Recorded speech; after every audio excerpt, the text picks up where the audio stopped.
Hey guys, it's Kat, and you guys asked me to redesign all of the new Warriors characters, so that's what we're going to be doing in this video. But before we get into this video, I want to tell you guys about CuriosityStream. I absolutely love CuriosityStream. For under $3, you get access to thousands of documentary series and non-fictional titles that are all about teaching you the inner workings of the world. You know, we've got videos about history, science, art. I love it. If you've got a kid in quarantine and you're looking for something to turn on that will entertain them, there are so many things on there that could do just that. Also, CuriosityStream teamed up with Nebula, which is allowing a lot of creators who are independent, just like myself, to create the content that they really care about. While CuriosityStream is all about these big budget non-fictional titles, Nebula is more for independent creators like myself to create content that they probably can't create on platforms like YouTube. Right now, if you go to curiositystream.com/katblaque and sign up with the promo code katblaque, you'll get free access to Nebula along with your subscription of CuriosityStream. Anyway, now let's get into these designs. Now, if you've missed the last two videos in this vein, basically I did two previous videos where I redesigned two characters from the new Warriors group, and two of the characters were twins that were black and one of them was non-binary, and I took that opportunity to show off my art and, you know, just kind of share art things with you guys, and also just really have a really genuine in-depth conversation about transgender representation, because I think that it's really important. So if you guys want to check out those videos, I will put the cards up here and you can click through and watch those previous videos. If you want a more in-depth conversation about transgender representation, click on the second one, where I took these characters in a more cyberpunk direction and I came up with this current design. Now, I read through the comments and there were some criticisms. Some people said that they looked a little bit too much like villains, which, you know, listen, I'm goth, so to me, wearing black doesn't necessarily mean you're a villain per se. But that all being said, I can see where people are coming from. Also, a lot of you guys quoted Edna Mode and said, "No cape." So I decided to get rid of Snowflake's cape and give them a completely new color scheme. So the designs I came up were these two designs, and I did these before I started filming this video. And I think that these are gonna be kind of like the base of all the other characters. Like, I want all the other characters that I'm designing today to look like they could be all part of the same team. So I'm gonna kind of go with having a lot of cyberpunk, you know, inspiration and things like that, but I'm not gonna lean as heavily into the dark sort of colors of cyberpunk, because I learned from last time that you guys think that those colors look a little bit too dark and villainous. So let's get into these redesigns. Now, I will start out by saying that the three characters that are left are all various degrees of good and bad. I will say that I'm not as confident about redesigning these characters because, you know, for me, the last designs I did were very much inspired by me speaking directly from my experience as a black person and also as a trans person. With the stuff I'm thinking about for these characters, I'm not necessarily writing from my own experience. Some of it is, but a lot of it is me basing things on people that I know, which I think is kind of a good sort of starting point for writing characters. So yeah, that's kind of what we're doing, and I'm honestly not trying to make the argument that my designs are better, that, you know, my designs express something more. I'm really just kind of taking this as a design challenge and sort of taking what Marvel sort of set the foundation for and building, I guess, my own Katblaque cinematic universe, so to speak, on top of it. Okay, so the first character that I'm going to be redesigning is a character called Screen Time. Now, for me, Screen Time was, of all of the characters, the one that, in terms of powers, was the least interesting. Like, so the way that Screen Time has been sort of positioned on the comic book cover and a lot of the other art that I saw, he seems to be the leader. And to me, his powers just aren't good enough for me in my mind to be a leader. So Screen Time's power, if you guys are not aware, is that he was exposed to experimental internet gas, and because of that, he has the ability to permanently be connected to the internet, something that pretty much all of us can do with our phones, you know. For me, this particular character, it just felt so much like something that I would see in like an after school program when I was coming up, when the internet was still new and people were getting on the web, you know. Like, I just have a hard time understanding why, when we're thinking about characters that represent today's youth, this would be what people come up with. Oh, he was exposed to internet gas. You know, it just kind of seems like a laughable, silly thing, which, to be fair, Kibblesmith is a comedy writer, so maybe that's part of it. Maybe these are all just supposed to be funny characters. I don't know. But either way, I wanted to sort of do my own spin on him and sort of just come up with something a little bit different, because to be honest with you, with all of these characters, there's like little nuggets of their characterization that I kind of am intrigued by. So I just kind of wanted to take these characters and make them my own and sort of do what I would do if I had the prompt on my desk. So yeah, anyway, let me pick up my pen and let's start drawing. With my last couple of videos, I did not change their powers. I just sort of changed their characters and the way that they dressed. But with these characters, I feel like I gotta change some of the powers. Like, that's the only way I'll be able to kind of enjoy these characters. So anyway, like last time, I'm gonna start by sketching their face and trying to come up with some characterization. Sometimes that's just kind of how I start, is just drawing a face and like thinking of what sort of person is behind that face. So when I started thinking about what kind of character screen time would be, I thought mostly about the fact that he's supposed to be permanently logged into the internet, right? That's kind of where I started, because for me, the kind of kid who's always online is a very particular kid. So I started thinking about a really socially withdrawn kid who, you know, they live a more vibrant life on the internet than they do in person, right? The kind of person who just, you know, they almost can't function in a productive way when they're not on the internet. That's kind of my foundation, right?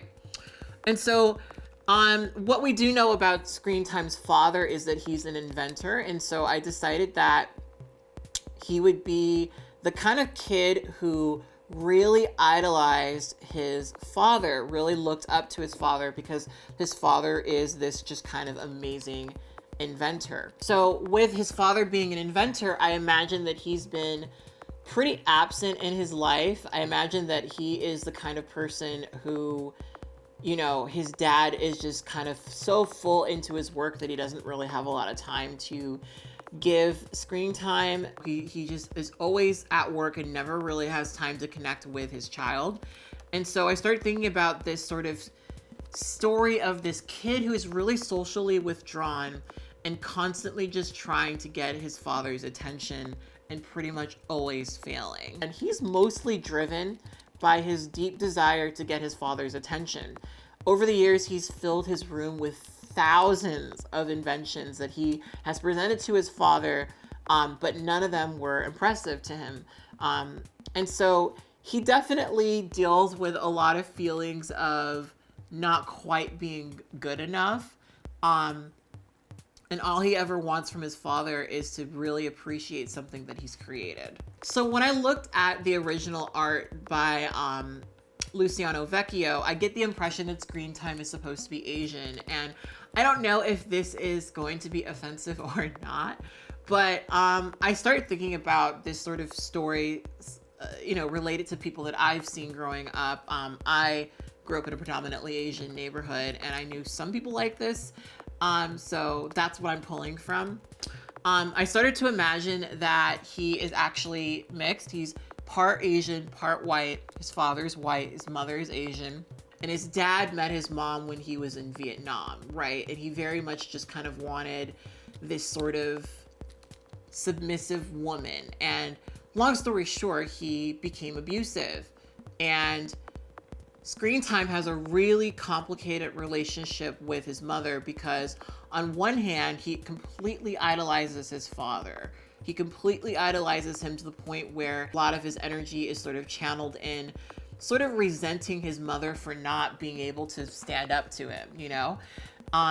And so I just kind of imagine that he has a really, really poor relationship with his mother, and thus probably has a poor relationship with a lot of other women. And of course, these sort of feelings are intensified by the fact that he's always online. So he's the kind of guy who spends a lot of time on 4chan. He spends a lot of time in these online spaces where, you know, they're mostly male dominated. There aren't a lot of women around, and he's able to sort of have these like misogynistic thoughts that end up getting more and more and more intense because of his isolation. Screen time is that weird kid that no one talks to at school, but everyone, and I do mean everyone, is aware of him because of his father's fame. I would say that screen time is probably a junior in high school. He's definitely a little older, definitely older than Snowflake in Safe Space for sure. Screen time feels deeply misunderstood. He's the kind of guy who walks into a room and feels like he is the smartest guy in the room, but just no one sees it, you know? Like, he's brilliant, but people just aren't smart enough to get it, basically. He's really, really, really bad at reading social cues, and he doesn't speak much, but when he does, it's often really, really caustic and really, really blunt. Like, the kind of stuff where you're just like, oh, whoa, okay, you know? And this reaction just further validates his desire to completely withdraw into the internet, where he takes on a way more grandiose personality, because online he can control how other people see him. He's, you know, able to really sort of be the sort of person that could be admired, could be looked up to, whereas in person, he can't do that as well. Screen time is not a bad looking guy, but he really lacks the confidence that would allow him to take advantage of what he looks like. He basically functions from the belief that all women are going to reject him, so he doesn't really have really positive interactions with women. He tends to sort of, you know, reject them before they have an opportunity to reject him. He's the kind of guy who doesn't necessarily always see the way that he comes off, and he interprets a lot of the negative reactions he gets as people just simply not being patient enough with him. So for his powers, I thought a lot about this, but I think I want to change them to be something that I think may or may not be just as lame. I don't really know. My idea for his powers is that his father experimented on him as a child, and as a result, he actually has a really, really heightened perception. And he's able to sort of see more than most people can. He can literally look at an object or a machine and see immediately how it was built. He can literally look at almost anything and he already knows how to build it, which of course means that he's able to immediately take things down. Even with things that seem complicated to other people, he can look at something and know its weak spot pretty quickly. So because screen time is so perceptive, my headcanon is that he's actually, in comparison to his father, especially at the age he's at, way more brilliant than his dad. In fact, over the years when he's presented these inventions to his father, he's actually given his dad a lot of ideas, and he's actually stolen so many of his ideas, but never gave him the impression that that's what happened. You know, he would present something to his dad, and his dad would be like, oh yeah, that's not gonna work, or oh, that's stupid. And his dad would just take the idea and not give him credit. And that's been going on for years, but no one really knew it. So I definitely imagine screen time as more of a Batman-like character. Like, yes, he has heightened perception and he's able to really quickly look at almost anything and know how it's put together. But at the same time, most of his power comes from what he makes from that power, right? So when I was thinking about his powers and thinking about that aspect of him being more of like a Batman-esque character, I started thinking a bit about like, what are some technology things that we don't have right now that are really popular right now? Because the idea of him being permanently connected to the internet is stupid, because we have Google and Alexa. We have all these different things that, you know, if we wanted to know something, we can just yell at it and we got it. I mean, obviously that's not the same as walking around with it being inserted in your brain, but that's not much of a difference, right? So I started thinking about 3D printing. And I started thinking about the fact that most people, if you have a 3D printer, you know that if you print something, even like something small, you could be printing stuff for a good, like all week. You could be literally for a week be printing. So I imagine that with his heightened perception, he has developed this sort of machine that prints in 3D so much faster than any machine possibly could, right? So he combines his powers of perception with this 3D printer, and he's able to create some really, really, really gnarly shit. He wears a visor still, but he largely wears that visor because it helps him hone his powers, right? When he doesn't have that visor on, it's almost overwhelming, but with the visor on, he can really hone his powers, and he has a better way of seeing dimensions that he can easily translate into his 3D printing. So honestly, with his outfit, I didn't hate the original design. I don't think the original design is like the worst thing in the entire world. You know, but I wanted to sort of give another outfit to this character because I felt like, you know, he needs to fit in the new katblaque cinematic universe, right? So because Screen Time is the kind of character who he spends most of his time on the internet and doesn't really know how to interact with people in the real world, I imagine that he doesn't really keep himself up very well. He's kind of an unkempt person who's got, you know, hair usually kind of over his face and kind of just like all over the place. It's a little greasy, it's a little gross, right? But I imagine that when he dresses up in his superhero outfit, this is when he actually tries. It's like a lot of the guys I know who are total nerds, but will really clean themselves up for a cosplay, right? That's kind of what I imagine he kind of is like, where when he wears this outfit, he feels super confident. In fact, it takes his persona online and brings it into the real world. Suddenly he's able to sort of not have as much of a division between how he interacts physically and how he interacts on the internet, right? So this is the outfit where he feels the most confident and the most sexy and the most well-adjusted. And it's not even like the cutest outfit in the world. It's just something that he feels confident in. So I kind of gave him like a long coat sort of situation that kind of, at least for me, is a little reminiscent of like a mad scientist, because that's kind of what kind of character he is. He's like a bit of a mad scientist character. And of course, I want to keep it green. I wanted to sort of make his sort of theme a bit more of a jade green color, because I think that just kind of goes really nicely with at least the skin tone that I came up with. All right, now Trailblazer. A lot of people seem to have taken issue with Trailblazer. Now, Trailblazer is supposed to be a plus size character. To be honest with you guys, when I was looking at a lot of the criticism of Trailblazer, so much of it just seemed like people were upset that there was a fat superhero in the lineup, which for me, that's like so silly. Like, why are you upset about that? Why is that something that is pissing you off? You know, it doesn't totally make a lot of sense to me. But I think the idea of a superhero that is not thin is kind of awesome and kind of badass. So I think of a lot of the characters, to me, Trailblazer physically is like one of the least upsetting characters, honestly. I just think that people just didn't like her because she's fat. And that's, again, totally different than her just being a bad character, right? So there's a few things we know about Trailblazer. We know that she is a foster kid, and we know that of all of the members on the team, she is the least superhero-like, right? She kind of doesn't see herself as a superhero, and I believe Kibblesmith described her as kind of a random kid who was sort of put into the position of being a superhero and hasn't fully processed it, right? So we're kind of starting with that, and we're gonna build a character on top of those things. So Trailblazer is a foster kid, and like a lot of foster kids, she lives in a pretty abusive foster home. And her way of escaping has always been through books. Trailblazer is a massive mythology nerd, and she is, you know, just the sort of person who, because of her situation, really needed to retreat into fiction and stories and books. So she feels like the most at home in the library, just surrounded by books. So I believe that Trailblazer is supposed to be Native American, so I decided to make her a Seminole Indian, or at least have her ancestry be of that.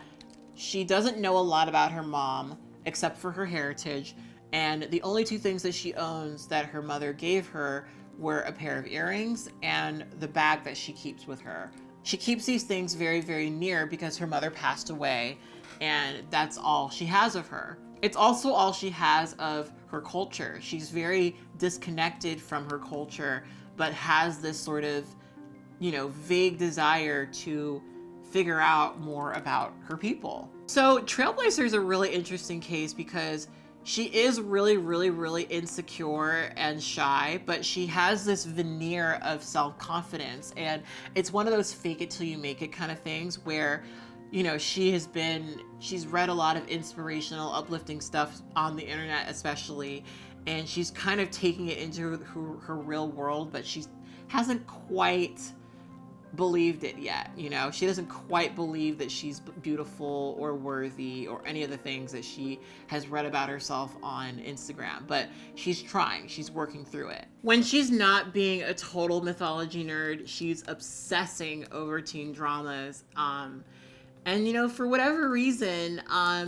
she's like really, really invested in the love life of virtually any female character, for some reason. So Trailblazer has abandonment issues. She is really, really sensitive, and she is a little bit of a hoarder because inanimate objects won't run away, you know? And so she tends to kind of collect a lot of things. So because she has abandonment issues, she latches onto friends very, very quickly. Even friends that aren't particularly good for her, she still latches onto them really, really quickly.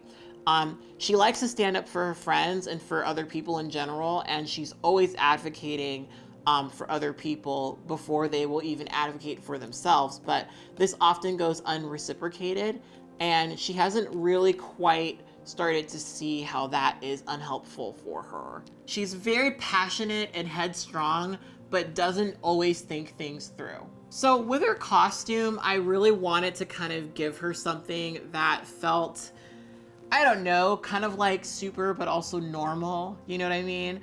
She's wearing a hoodie basically in the original design, and I kind of wanted to replicate that. So Trailblazer's whole thing is she has this backpack that opens up into these alternative dimensions, right? And so kind of what I started to think about with her powers is that she uses her backpack to travel to some of the worlds that she reads about, specifically some of the worlds where, you know, gods and goddesses exist. She likes to travel to these places where magical artifacts exist because she's a bit of a hoarder. She likes to collect these things, right? I remember one of the original designs that I saw had her running really fast, and a lot of people were kind of laughing at her being a fat girl who runs really fast, which, you know, there are fat women who can do that, so it is what it is. But what I started thinking about is maybe she can run fast because she retreated into a dimension where she was able to find something that helped her run fast, even though she naturally physically wouldn't be able to do that. So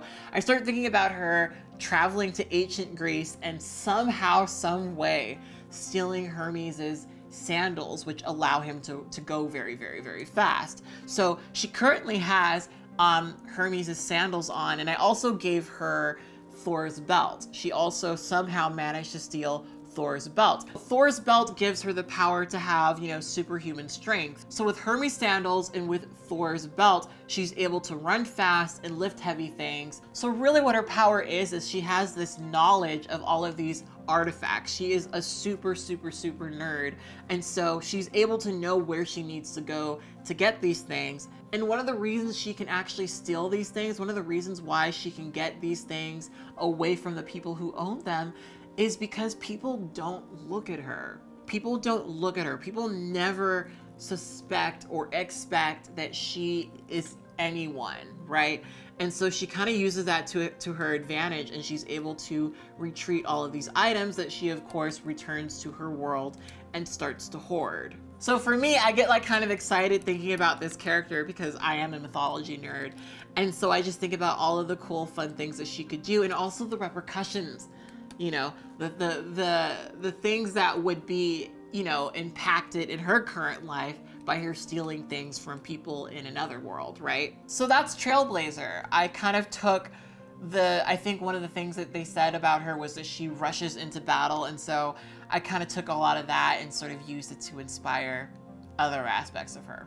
And I will say I didn't make her as big as maybe I could have made her. I could have made her bigger, but I tried to think of like a plus size girl who is still active, you know what I mean? So be negative, okay? So I will be honest and say that of all of the characters of the New Warriors, I kind of like Be Negative. I think Be Negative's design of all of the characters is, you know, honestly the least cringe. I mean, listen, as a goth, I may or may not be biased, but of all the characters, I looked at him and I was like, that's a cool fucking character. So I'm gonna change, obviously, the design, and I'm gonna give my own sort of story, but I wanted to make it known that of all the characters on this list, I think Be Negative looks the coolest, and I think that that's one of the cooler designs. So when I looked at the original design, I could not help but think about Scene Kids. And when I started thinking about Scene, I started thinking about how Scene is so, well, I mean, it's kind of coming back in a lot of ways, but like Scene is so like outdated, which is kind of perfect for a vampire, you know, to have this sort of like outdated way of looking at things and way of dressing, even though that wasn't too long ago. I mean, the days of the MySpace Scene Kid are really not that long ago, but it's long ago enough for it to feel like something that's kind of alien to Gen Z, who is the target of this book, right? So here's how I imagine Be Negative, right? Be Negative was the kind of kid who, before they became a vampire, was just a massive nerd, right? A total nerd, like not just a nerd, but a LARPer, you know, the kind of kid who trained with the sword, you know, like that's what I imagine, you know, before he became a vampire, just total super nerd, played D&D, and all he wanted out of life was to be popular. You know, he was the kid who got beat up, he was the kid who people picked on, and all he wanted to do was be a popular kid, right? So then he became a vampire. And right around the time when he became a vampire was the heyday of the Scene Kid. It was the mid-2000s. Scene Kids were still popular, but maybe not as popular as they were in the early 2000s. And so when he started to recreate himself, that was sort of the formula. Becoming a vampire really sort of in so many ways and in his own way of looking at things changed his life for the better. You know, he was an incredibly introverted person before all of this happened. And, you know, he's a bit more extroverted now, but he's also very picky about who he gives his time and energy and attention to, right? Before he became a vampire, women never looked at him.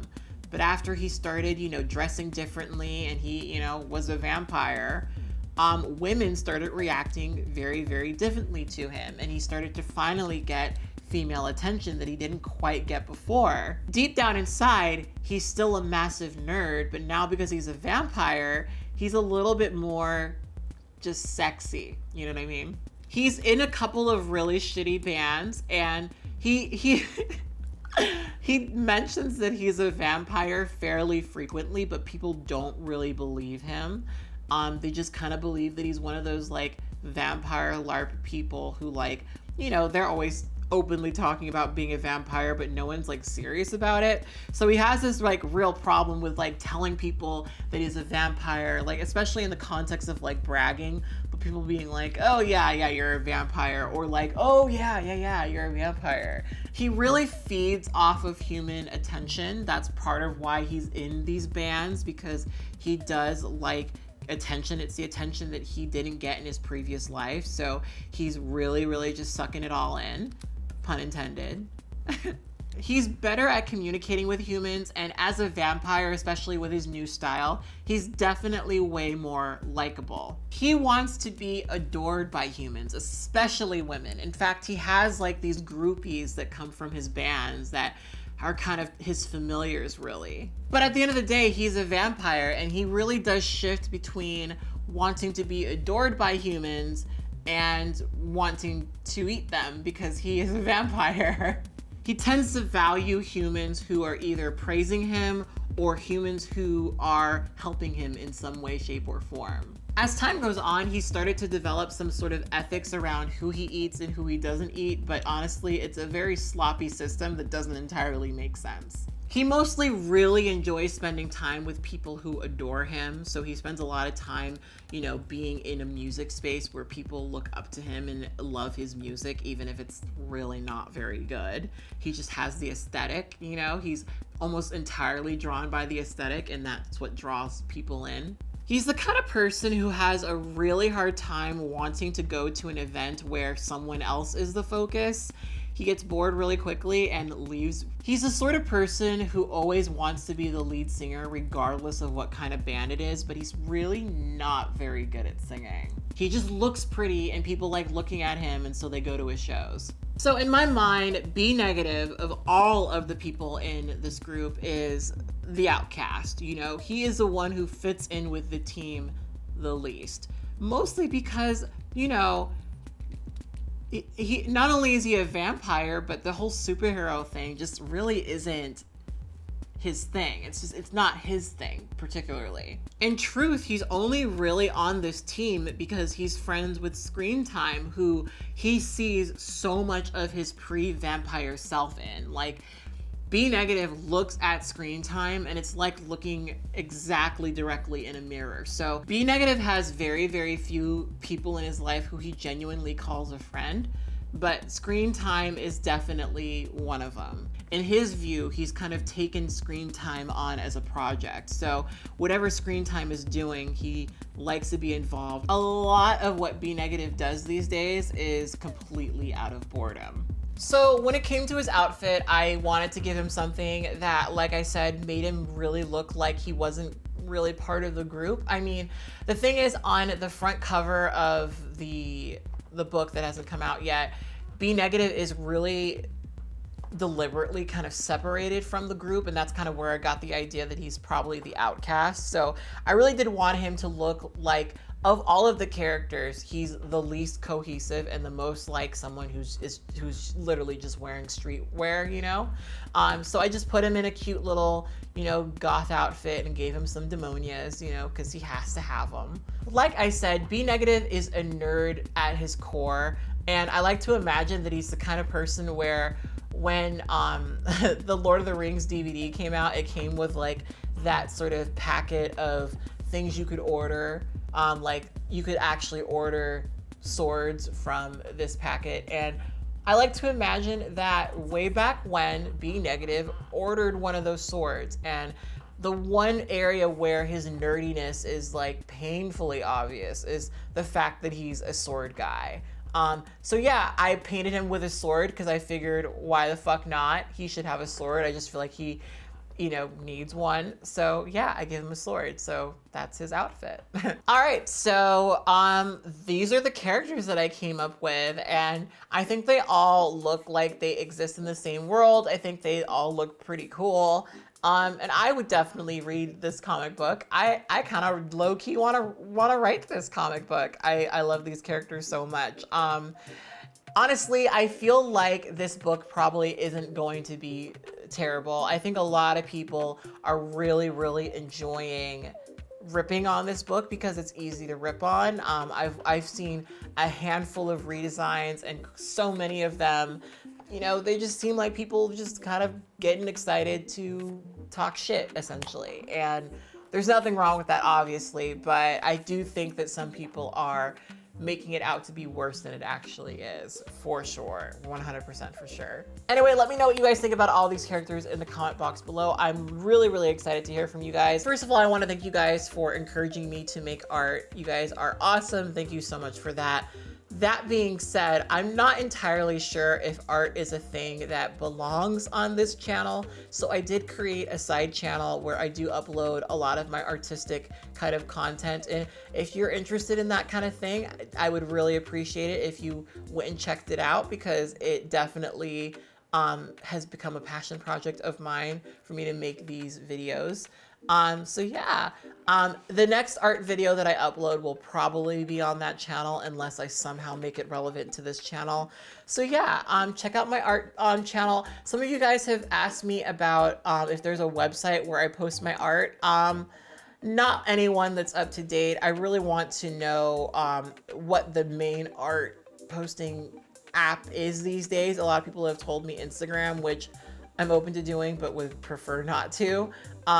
So yeah, anyway, that's what I have to say. I'm real tired. I've been working on these characters for so long, so I'm gonna wash this makeup off and go to bed. Thank you so much for watching these videos. I appreciate you for coming back. We are almost at 200,000 subscribers on this channel, so if you're interested in, you know, joining me here, subscribe. I would love, love, love to have you. Anyway, I will talk to you guys next week. Bye.